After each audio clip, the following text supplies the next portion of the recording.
out of us. Scream. Yell again. That's how I was screaming.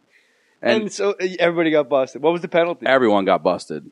Study hall for us a little bit. I don't ever know what happened to those kids. They disappeared. And I've looked with all the social media out there today. Their names could not have been Carlos and Eddie Co.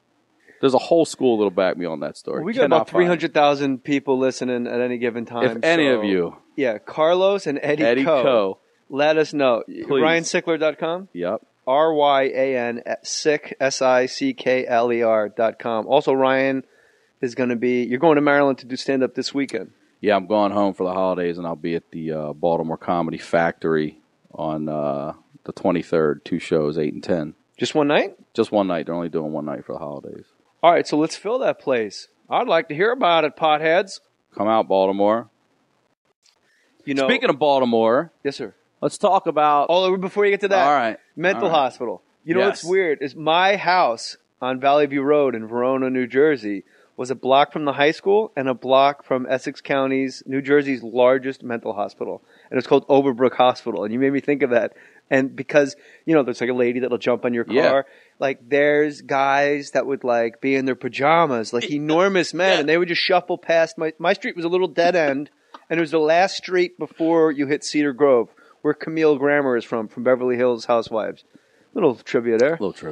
So you'd see like these guys shuffling towards Bloomfield Avenue, but then you would see high school seniors shuffling in the other direction towards the mental hospital to go like smoke grass. And you never knew which was more dangerous. Like which, do I get out of the way of the guy in the robe with his giant cock out, like talking about, who's Randy? Just talking, Randy fixing the car? Randy? Or do I want the high school senior who saw me grab his girlfriend's tit at the homecoming game, and he's been waiting for 2 years to punch my face in. So we wound up going towards the mental hospital. And little by little, this guy Shapiro, I think his name was a rep, some type of New Jersey rep, whether it was a congressman or an administrator. He just started closing down Overbrook Hospital and releasing these people into the streets of Newark, New Jersey. And just to wander the streets. Yes. And there was an entire tuberculosis ward on top of the Watchung Mountain that was empty, and we used to all go up there in high school because they cleared that shit out. They left files, they left brains in jars, kidneys. You could see the chapel, and people would spray paint like 666 and upside down pentagrams in the chapel. There's one in Maryland, same thing. And we'd all go up there. And all toe tags in there and everything still. Yeah. And the thing was, you'd go up there with like sticks and your father's BB gun. And knives and a baseball bat, and you'd walk around because the game was you had to get up there before kids from other schools or other crews from your school got there, and then you would jump out and scare the shit out of everybody. So there was like 8 of us, and we're carrying bats and knives and BB guns, and Billy Marolis was so crazy. He was just like, I'll fucking kill anybody. Like he didn't have any weapons. And we go into the chapel, and it's like really spooky, man. You're up there. I mean, this is an actual insane asylum. And we're all like in the confessional, like, wrestling, playing grab ass. And this homeless guy just sticks his head up in that little window and goes, boo. Like we woke and we ran, like we fell down the hill, like a Disney like baby bear movie, just flopping down, with BB gun, like all that shit got left on the spot. We just dropped our weapons and ran. But once I was riding my bike through Overbrook Hospital because it was half abandoned. So imagine everyone listening as a kid, your BMX bike, if you could just go to like, your dream is to drive it through school and just skid all over those cool floors. Right. But you get a hospital, it's even better. And I'm just driving, just cruising through this mental hospital, Overbrook Hospital, which is right next to my street. And I did not know that like a quarter of this place, like you said, was still operable. Like there was but there weren't Korean kids in it. There's crazy people. Right. And I turned the corner on my bike, and there's 2 like 12-year-old black girls, and they're twins, identical twins, wearing like weird like Shining dresses. I was gonna say this is, and I was like exactly like The Shining, but they weren't down the fucking hall. They were like from me to you. Like I just go, and as I turned the corner, it's like they were waiting for me, and in unison they go, "We live in a crazy house, but we ain't crazy." and I put the bike down like. And I slide on my thigh. My bike tires, my BMX, Redline. That's a sweet bike. I missed that bike. I missed that bike, bro. That thing weighed like 2 pounds, that bike. My tires hit their like patent white shoes.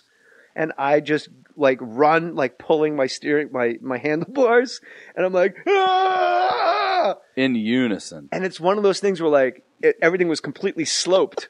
So like the first floor on the front of the building was like the 5th floor in the back of the building because it was a giant hill. It was on the Watchung Mountain. So I'm coming down the hill, just pedaling. You know you're scared when you're pedaling downhill, like, ah! Hauling ass. And then I look behind me, and up on the 5th floor are there 2 heads. And they look just like Penny from Good Times. And they're both heads are in the window. And they look down, and they know which, that freaks me out to this day, that they knew my route home. I could have went out the front to Fairview Avenue and busted it. No, I had to loop back around to hit the tracks to go around the community pool. And they waited, and I look over my shoulder, and they go, we live in a crazy house, but we ain't crazy. Man, you could really get a lot done as a child if you live next to a mental hospital. Man, I have a cousin who's a paranoid schizophrenic. Do you have one of those in your family? I don't think so. No, he's I want to say he's in his 50s now. This dude's, I mean, for real. He's now actually in a mental hospital in Maryland, but that's unfortunate. Yeah. Is it a good one, or they just chain him to the radiator and he rocks back and forth? It's a good one, but it's just sad, you know, when you see the people in there because they're literally crazy. But this dude is, I tell Segura all the time, he's like, he believes when he used to have, I used to go see him for Christmas, like me and my 2 brothers and my 3 cousins would go visit him. We would take like a plate of food over to him, and we'd usually take like a joint and a couple of beers. And we just drink with them. What the hell's wrong? Smoke them out a little bit, right? Paranoid, and you give them We're trying to calm them down. Yeah, it's worse. So then we drive back to our aunt's house in Highlandtown in the city. And in between leaving his place and her place, which is 5 minutes, he's already called and said, they came over and gave me the food, and they got me high, and they gave me a bunch of beer. And we get there, and my grandmother and her sisters are just ripping into us like, what are you doing? And we just always put that angle on. I'm like, are you seriously going to believe a crazy person? So now he's a paranoid schizophrenic, and he's also a fucking snitch. He's a snitch. And what's what we would do, we come back over and like, you never get shit again. Ever. Never getting it again. But he's so crazy. He will tell you stories. But why would he tell on you? Because he thinks it's funny. He just thinks that's funny. He doesn't. Oh, okay. Yeah, that's hilarious to him to get us in trouble. Tell me, because mental illness is a big charity of mine. Because there's a lot of people out there like panic disorder, which I wrote about, and gasping for airtime. I read, yes. And like there is a lot of people out there like gripping like schizophrenia, borderline personality disorder, like, and there is a progression. Like this guy probably like 10, 11, or 12 was just like that hyper kid where you're like, oh, Jesus, this cousin again makes us a little nuts. Well, he's older. My father used to tell us all the time he was great at lacrosse. Hopkins was looking at him, Syracuse. He was really good, athletic. He was a black belt, and then he just started taking way too many drugs, loved acid. He put himself into it. It wasn't something. What did you say? He made himself crazy. It's not hereditary. No one else has it. He's the only one. You have to really push through to make yourself crazy from acid. Like that really takes an extraordinary amount of I don't know how I even dedication, but like morbid dedication. Because Carlin had that he was on Larry King once talking about, and we know Kelly Carlin, our homegirl, is probably listening to us right now. You should do her podcast. She's great. Yeah. She's awesome, bro. Her and her husband, Bob. So big shout out to Kelly. Rain Pryor was listening. That was a good time. We were talking about transcendental meditation and shit. We broke it down, bro. Anywho, George Carlin said, on Larry King, he goes, acid, you don't need to make illegal because acid is a self-limiting drug. You do acid, you do acid, you do acid. And then one day you do acid, you go to a concert. In the middle of the concert, your brain goes, don't ever do this again. And that's it. Like you're done forever. So to ignore that and just keep going. It's not like smoking a joint or taking a drink where you get buzzed and you sleep it off. Like it's a day and a half of shenanigans and then searing, stabbing stomach pain. You ever take acid? No. It's horrible. Never. Shrooms, but not acid. I know, Matt Cohen probably had great acid trips. But I did it and it was just like, this is fucking terrible. What if I stay like this? And because there was a guy on Bleecker Street, Mike, next to the Comedy Cellar, and they say he was an older cat. He had like real cool like hair, like almost, he was just an old guy and he just still dressed cool, but he couldn't stop talking to himself and he knew your name and stuff. when you go to the cellar and you go, hey, Mike, he goes, hey, how are you, man? I never got that lobster from Maine. And he would just go, I'm not even doing him justice because what he said was so other level, like that brilliant, and you're like, how do they string this shit together? And then as soon as I would talk crazy back to him, he would wave me off like, don't do that shit, man. Like he knew that I was talking crazy to him. But they said that Mike, and all the comics know him, like Quinn and, Norton, like everyone that ever has been to the cellar, Gary Goldman, you'd see this guy, but they said back in the day, like a Cafe Wah, he was like the white Hendrix. He was the guy. And he just blew his brains out on acid. And he just came. So when I did acid, I knew this man that blew his brains out on acid. So as soon as I started, like I would close my eyes and I would see Joe Camel. I could not see Joe Camel. And I was like, oh my God, like what if I stay like this? And every time I close, as soon as you say, what if I stay like this, that shit is over. It is. Yes. See, I've never Mushrooms, you don't think that. I've had him as, he's done every drug that's out there. And I've had him as basically, cousin. Yeah, he's been the litmus test for all of us. Like that's what that does to you? I'm cool.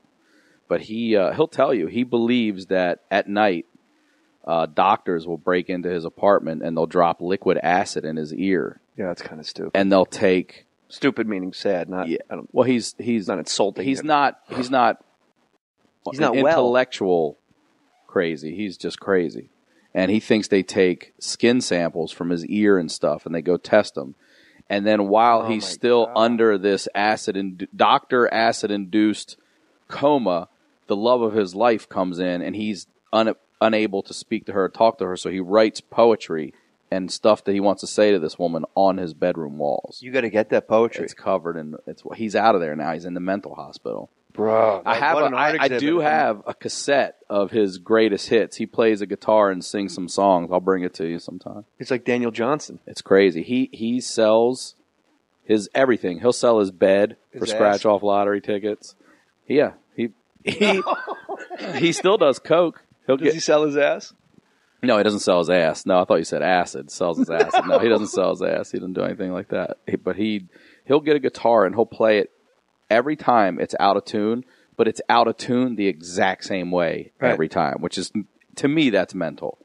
And it's constantly tuned perfectly incorrect every single time. Have you ever tried to tune his guitar for him? No, he won't let you touch his guitar. Like, that's one of the things he really loves is a guitar. He sold his bed to get a guitar. Have you told him it's out of tune?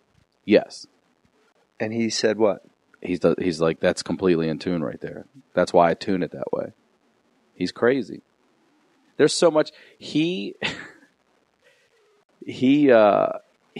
right, I told Segura the story too. One time, he gets infatuated with people, and he went and got a haircut.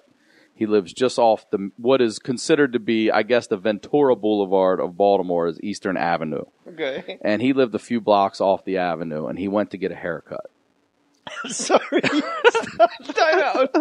I don't know why. But he went to get a haircut. For some reason, just hit me. It's like the funniest sentence of all time. He went to, like, I don't know why. I couldn't get my shit together. It's like when you're on stage and you start a story and the audience is like really laughing and you're like, I didn't even get to the funny part yet. Why are they laughing? Now I know what it's like to be, man, you're a great storyteller. Dude had to get Carlos Co. Crazy people. Eddie. We want Eddie. Carlos is probably nowhere to be found. But Carlos is the new dictator of North Korea. He might be. You see that big fat baby-faced tiny hand and his mouth looks like a cat anus? Like, no, he'll be perfectly rational when he gets to the UN. He'll be a regular guy. All he's done his whole life is go, my father does shit all fucked up. When I get him, I don't know what accent that was. I don't know. That definitely was not. Motherfuck you. So he went to get a haircut. Went to get a haircut. God, haircut's funny. Crazy people need haircuts, and he knew he needed one. So he goes to get a haircut. And this girl cuts his hair, and her name is Carissa, but he's got a hardcore Baltimore accent. And when he says her name, it just comes out Chrissa.